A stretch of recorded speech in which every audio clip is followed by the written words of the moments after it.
ঘটক বলেছিল আমার বড় বোনকে দেখতে ছেলে আর ছেলের বাবা মা আসবে শুধু। আমরা সেই হিসাবে আয়োজন করেছিলাম। পরে দেখি ছেলের সাথে ছেলের 14 গোষ্ঠীও হাজির। লোক আসার কথা ছিল 3 জন, অথচ আসলো 15 জন। সাথে তো বাচ্চারা আছে। বাবা আমায় আড়ালে ডেকে নিয়ে গিয়ে 12,000 টাকা হাতে দিয়ে বলল, পিয়াস তাড়াতাড়ি বাজারে যা, গরুর মাংস মুরগির মাংস যা যা লাগে সব কিনে নিয়ে আয়। আমি আমার এক বন্ধুকে সাথে নিয়ে তাড়াতাড়ি বাজারে গেলাম। সব কিছু কিনলাম, শুধু গরুর মাংসটা কিনা হলো না। একে তো বৃষ্টি, তার উপর গ্রামের ছোট একটা বাজার। গরুর মাংস সব সময় পাওয়া যায় না। বাবাকে যখন ফোনে বললাম বাজারে কোথাও গরুর মাংস পেলাম না, তখন বাবা বলল, যেভাবে পারিস গরুর মাংসের ব্যবস্থা কর, তা না হলে আমার ইজ্জত থাকবে না। বাইক ভাড়া করে বৃষ্টিতে ভিজতে ভিজতে গেলাম থানার বড় বাজারে গরুর মাংস কিনতে। গরুর মাংস কিনে বাসায় আসতে আসতে একটু দেরি হয়ে গেল। বাবা আমার দিকে অসহায় দৃষ্টিতে তাকিয়ে বলল, দেরি করলি কেন? এত অল্প সময়ে এইগুলো রান্না করবে কিভাবে?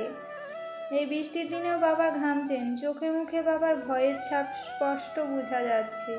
আমার মাস্টার বাবাকে এতটা অসহায় আগে দেখিনি। আমি বললাম, আপনি চিন্তা করবেন না, সব ব্যবস্থা হয়ে যাবে। আপনি উনাদের সাথে গিয়ে বসে কথা বলুন।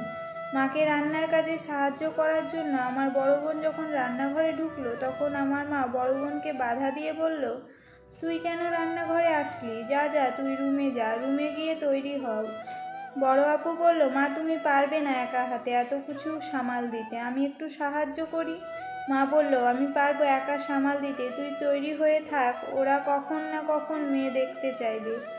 আমি ছেলে মানুষ, রান্নার এত কিছু বুঝি না, তবে এটা ওটা কেটে দিয়ে মাকে যতটুকু পারি সাহায্য করার চেষ্টা করছিলাম।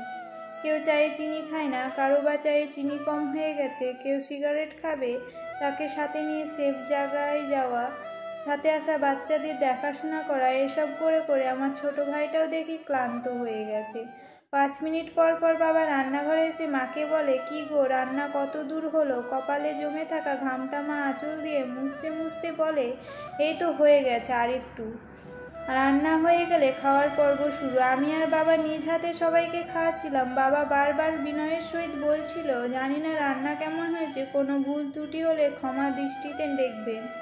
ওনাদের খাবার খাওয়ার স্টাইল দেখে মনে হচ্ছিল ওনারা 3 বেলায় 5 স্টার হোটেলে কাঁটা চামচ দিয়ে খাবার খান। এইখানে হাত দিয়ে খাবার খেতে হচ্ছে বলে ওনারা কিছুটা বিরক্ত। ওনারা যত খাবার খেয়েছে তার চেয়ে বেশি নষ্ট করেছে। বাচ্চা খাচ্ছে না বলে বাচ্চার মা ধমক দিয়ে বলে, এই তুমি খাচ্ছ না কেন? এই নাও মাংস। বাচ্চা বলে, আমি খাবো না। বাচ্চার মা বলে, তোমাকে খেতেই হবে, এই নাও মাংস বলে বাচ্চার প্লেটে পুরো বাটি ঢেলে দেয়।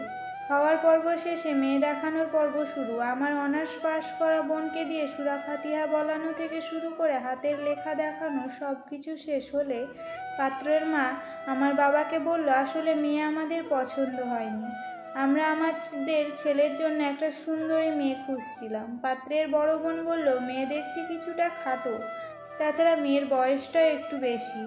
কথাগুলো শুনে আমার বড় বোন মাথা নিচু করে নীরবে চোখের জল ফেলছিল। কেন জানি আমার আর সহ্য হচ্ছিল না। আমি তাদের বললাম, কেন, আপনারা কি জানতেন না আমার বোন শ্যামলা? আমি তো ঘটককে আমার বোনের এডিট ছাড়া ছবি দিয়েছিলাম। তাছাড়া আপনারা কি জানতেন না আমার বোনের উচ্চতা 5 ফুট 2 ইঞ্চি? আর আমার বোন অনার্স পাস করেছে। আমি তো সবই ঘটককে বলেছি আগে থেকেই। পাত্রের দুলাভাই আমতা আমতা করে বলল, আমি সবই জানতাম, তারপরেও এসেছিলাম সামনাসামনি একবার মেয়েকে দেখতে। দাঁতের সাথে দাঁত চেপে রেখে নিজের রাগটা কন্ট্রোল করে আমি বললাম, সামনাসামনি দেখলে কি হতো? আমার বোন তো আর শ্যামলা থেকে ফর্সা হয়ে যেত না, তার উচ্চতাও বেড়ে যেত না, কিংবা তার বয়সও কমে যেত না।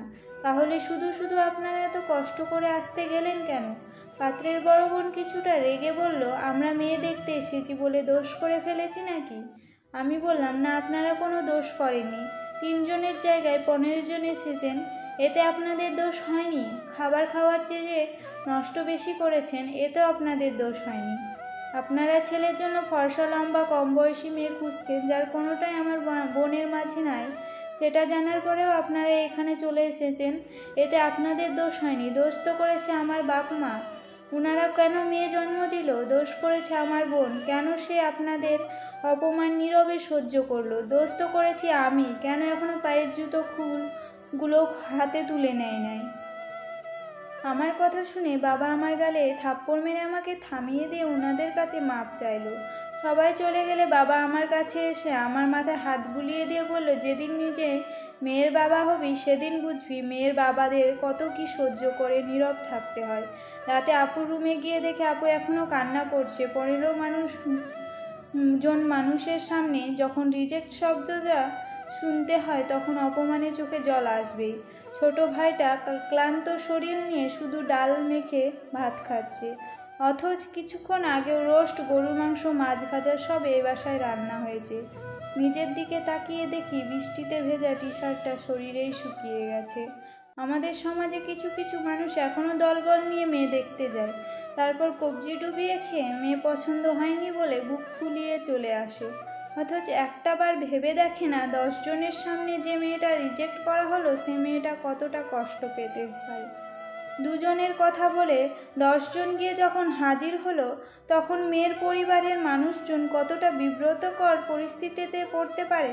বিয়ের কথাবার্তা চলাকালীন মেয়েকে আলাদাভাবে আপনি নিজে একবার দেখুন। যদি মেয়েকে দেখে আপনার পছন্দ হয় তাহলে বাবা মা আর তার সাথে 2-1 জন মুরব্বি নিয়ে মেয়ের বাসায় যান। মেয়ের বাড়িতে আগুন লাগে নাই যে আপনি দল কম বাহিনী নিয়ে ছোট লোকের মতো মেয়ের বাড়িতে হাজির হবেন। এখানেই শেষ করছি। ভালো লাগলে লাইক, কমেন্ট, শেয়ার করে দিও এবং চ্যানেলটি সাবস্ক্রাইব করে দিও। ভুল ত্রুটি হলে ক্ষমা করে দিও।